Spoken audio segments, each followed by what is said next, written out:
dañ daan faral di gis ñuy wax ne ay am na ministre yoo xamante ne bon je ne sais pas si jamonoy Macky Sall amoon na l'unanimité je sais pas si tous les ministres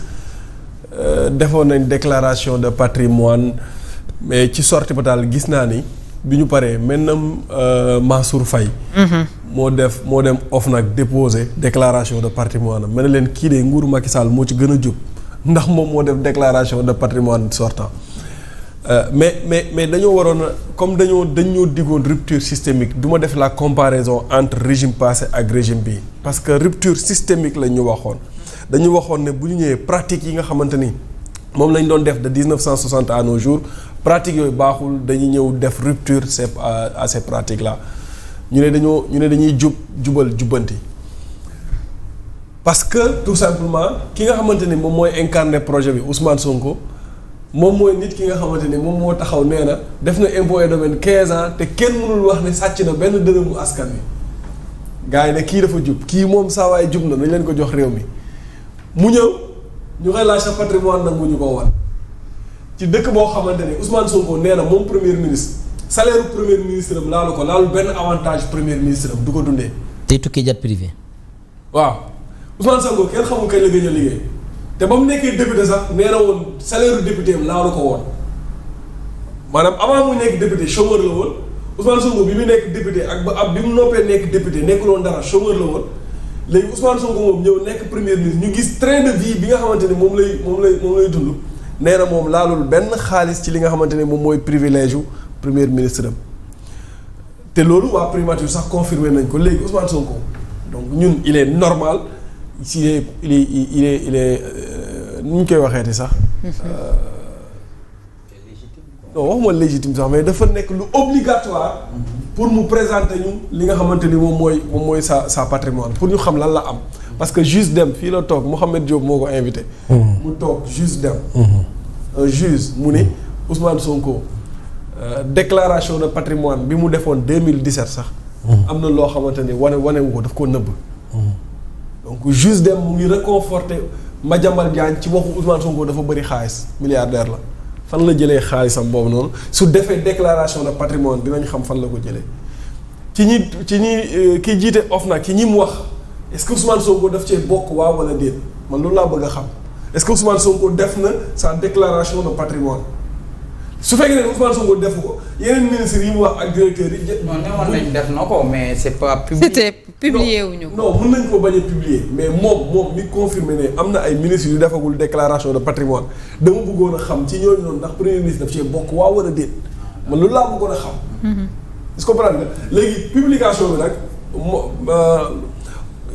président rek lañ may OFNAC publier xam nga conseil constitutionnel publier déclaration de patrimoine bu président de la république. mais premier ministre moom moo yor cëggal guyam pour publier ko waaw wala pour publier ko mais. OFNAC dañoo renforcer ses pouvoirs. Je pense que le président de l'OFNAC warul mën a yem ci constater ak dénoncer. parce que doon wax kan kii et kii. oui parce que yokk nañ pouvoir am na moom pouvoir obliger quelqu'un à faire sa déclaration de patrimoine su bañee il a le pouvoir de garde à vue am na ay pouvoir yu ñu ko dollil te ñoom ñii ñoo ko dollil pouvoir boobu mooy bi ñu fay jëlee ki nga xamante ne moom mooy Serigne Bassirou Gueye alors buñ tolloo foofu pour man OFNAC war na déclencher li nga xamante ne moom mooy la machine faire respecter li nga xamante ne moom mooy la loi demander à ces gens-là de déclarer leur patrimoine parce que ñoom ñoo wax jubbanti exemple de transparence nag pour man ci ki jiite la waroon a njëkkee ki jiite moo waroon wax ñaata la am su ko defee ñu xam ndax moom ku jub la wala jubul. dëgg la président. totalement d'accord avec Momo ci réflexion bi mu def moi je pense que le président il l'a fait je pense que publier nañ ko sax boobu mu am ay demi-milliards yooyu ak ay kër xaw ma Mermoz ak yooyu loolu la amoon ak tool xaw ma tool ak bor bi mu yor ba gars yi di ne sax kii fu mu jëlee lii yëpp en tant que fonctionnaire boo cumulé li mu liggéey tamit parce que lii yëpp waaw d'accord mais gars yi quand même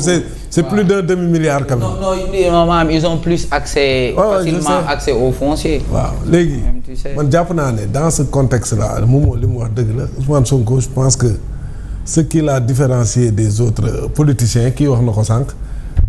mooy on a mis en avant la notion de jub liggéey naa 15 ans impôts et domaines nga xam ne dafa bari ay bagages mais personne au Sénégal ne peut me reprocher que ni mus naa jël dërëmam ku ko xam na ko wax. Je pense que ça a été déterminant parce que on n'a jamais vu un politique quand même parler comme ça mais les gens ont parlé en masse. C'est pourquoi je comprends pas après boo ñëwee aux affaires déjà dans la première publication il y a un juge et c'est important c'est un juge le juge Dème c'est un juge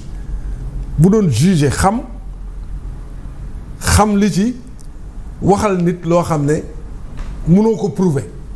parce que un juge il travaille sur la base de preuves mu taxaw carrément ne bi mu defee 2017 am na yu bëri dugal ko ci te bés bu ma woowee ci yoon ma génne ko mais ba léegi ba sànq juge Dème kenn woowu ko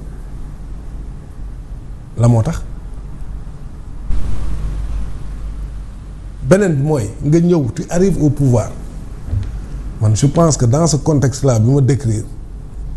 moom bu demee publier ko OFNAC ba pare moom moo war a publier li mu am pour montrer le bon exemple bon askanu Sénégal yëpp lii laa am parce que kat ci départ ba mais loolu nga mettroon en avant mooy dama jub googu nag ay acte moo koy firnde bi mooy li nga am aussi avant la gestion du pouvoir et c'est là foofu sax la safe parce que fait yow yaa doon liggéey sa yëf bopp la bu la neexee sax boobu doo ko publier mais pour montrer le bon exemple alors que il était dans l'opposition moom moo jël sur lui la responsabilité de publier alors que la loi mais ne l'obligeait pas à le faire. Aujourd'hui que tu arrives dans la gestion publique même si tu le fais wolof nag mais pour rester dans la ligne de ta pensée ak de ton engagement da nga ko war a publier Sénégalais yëpp xam li nga am mais pourquoi ba léegi malgré appel yi gars yi def yëpp il refuse de le faire loolu tamit c'est un point d'interrogation parce que aussi nit ñi aussi il faut ñuy natt nit ñi ci ay actes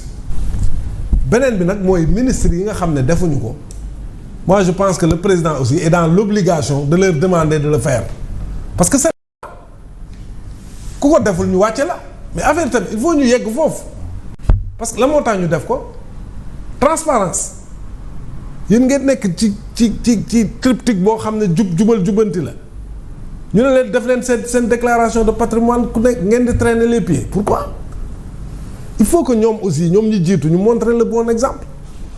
mais transparence du ay wax rek wala ay slogan c'est des pratiques c'est des actes que tu poses moi je pense que tous ceux qui ne l'ont pas fait on doit les obliger à le faire sinon ñu dindi leen jël yeneen sénégalais teg leen fi où est le problème Sénégal tamit